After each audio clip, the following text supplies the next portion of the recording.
Bonjour à toutes et à tous, bienvenue sur Épistéo. Nous allons aujourd'hui encore une fois réfléchir avec notre ami philosophe Alexis Masson. Nous allons nous intéresser à la question de l'injustice rapportée à Dieu bien sûr. Donc est-ce que Dieu est injuste lorsqu'on regarde l'égalité des chances devant le salut? Est-ce que c'est vrai ou non?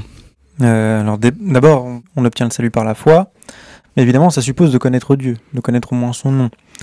La question que tu poses au fond, c'est dans la mesure où il faut connaître Dieu, est-ce que universellement on peut connaître Dieu? Est-ce que de tout temps ou de tout lieu on peut connaître Dieu? Alors cette question se pose effectivement lorsqu'on considère que c'est par une révélation spéciale que l'on peut connaître Dieu, et uniquement par cette révélation. Parce qu'évidemment, si c'est par une révélation que l'on connaît Dieu, celui qui reçoit la révélation, le prophète par exemple, il faut être à côté de lui pour savoir que Dieu existe ou pour savoir ce que dit Dieu. Donc il y a à la fois une question de lieu, puis il y a aussi une question de temps.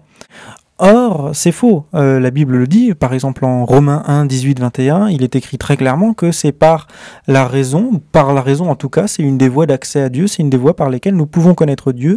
Et c'est pourquoi, dit aussi le texte, Paul explique très clairement que c'est parce que nous pouvons connaître rationnellement Dieu que les athées sont inexcusables. Donc, étant donné que la raison est universelle, il n'y a pas d'inégalité des chances. Donc c'est vrai qu'a priori on peut, en regardant les choses, la nature, et ça tu l'avais déjà expliqué plusieurs fois auparavant, on peut découvrir l'existence de Dieu. Ça je sais que c'est un argument que tu affectionnes particulièrement, mais du coup les gens qui ne découvrent pas l'existence de Dieu ou qui ne s'intéressent peut-être pas à la question, on pourrait se dire mais il y a pas de proportionnalité entre ça, simplement ne pas s'intéresser à la question de l'existence de Dieu, et derrière on a l'impression que l'enfer, comme c'est la grosse punition, il n'y a aucune proportionnalité entre justement ce résultat, cette punition, l'enfer, et ce petit manquement, on pourrait dire, à la base. Oui, c'est vrai que c'est un deuxième argument qui a été avancé contre l'idée que Dieu soit juste, c'est qu'au fond, il semblerait qu'il n'y a pas de proportion entre la faute qui est commise, ou le mérite de la personne, et ensuite ce que Dieu, la manière dont Dieu punit, ou la manière dont Dieu récompense la personne. Parce que c'est, d'une certaine manière, on a l'impression que c'est ou bien le paradis, donc t'as tout, t'as gagné le jackpot, ou bien l'enfer.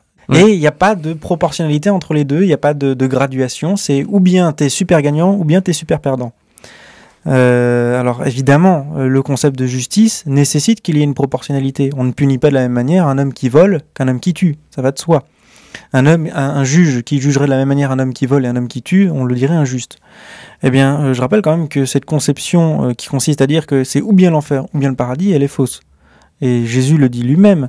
Il dit par exemple concernant les villes qu'il visite et qu'il refuse, il dit qu'elles seront jugées plus sévèrement que Sodome et Gomorrhe. Or, s'il dit plus fort, ça veut dire aussi graduation. Et s'il y a graduation, ça veut dire que même si on va en enfer, eh bien, il y a du plus ou du moins en fonction de la gravité de la faute qu'on a commis. Et en ce qui concerne le paradis, on peut supposer aussi qu'il en va de même. Donc il y a bien effectivement une graduation, donc Dieu n'est pas injuste. Là encore une fois, ça part d'une fausse conception. On pourrait ajouter une deuxième chose, un deuxième contre-argument, c'est que le paradis ou l'enfer sont éternels.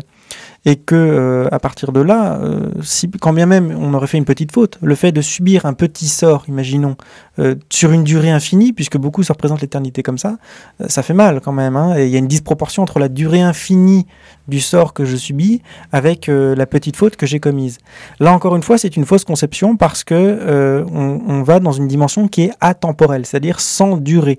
Donc l'argument de la durée infinie ne compte pas là encore. Donc il y a proportion d'une part, et d'autre part, Dieu est suffisamment juste pour, on peut l'imaginer, régler suffisamment les éléments de la condamnation ou, entre guillemets, du jackpot, adéquatement à la faute que nous avons commise.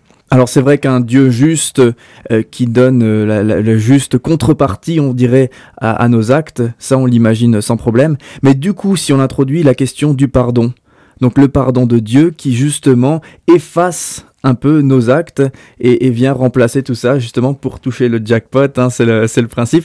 Alors du coup, comment expliquer ce pardon qui du coup serait un peu injuste ? Bien, tout dépend de la conception de la justice que l'on a. Et il y a une conception qui est fausse, c'est celle de la justice en tant que vengeresse. Parce qu'on se met souvent à la place aussi, c'est vrai, de la victime. Et on se dit, il y a eu faute, donc il faut qu'il paye absolument. C'est-à-dire que la justice, on le conçoit comme rendre le mal pour un mal qui a été commis.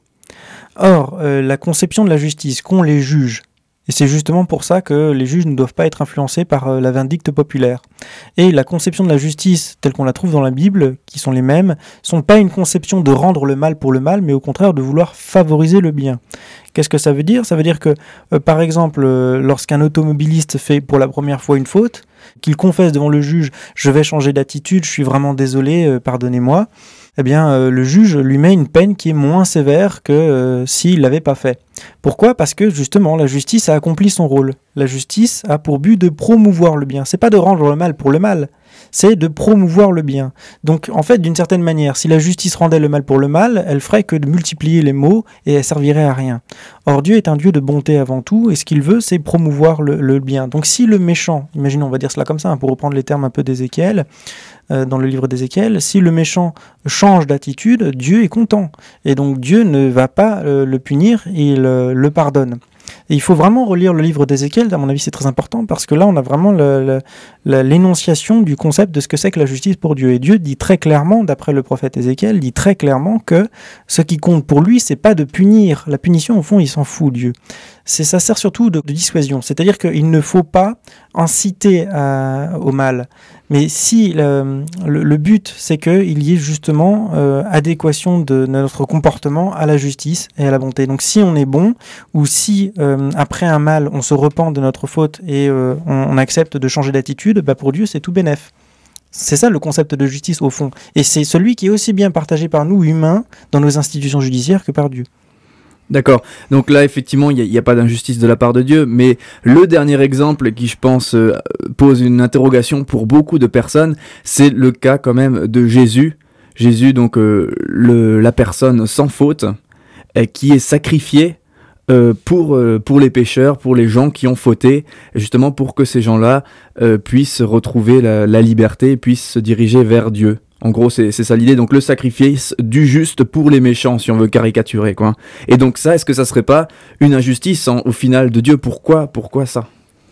Mais pour Jésus-Christ, bon, il y a une multiplicité de raisons pour lesquelles il a été sacrifié.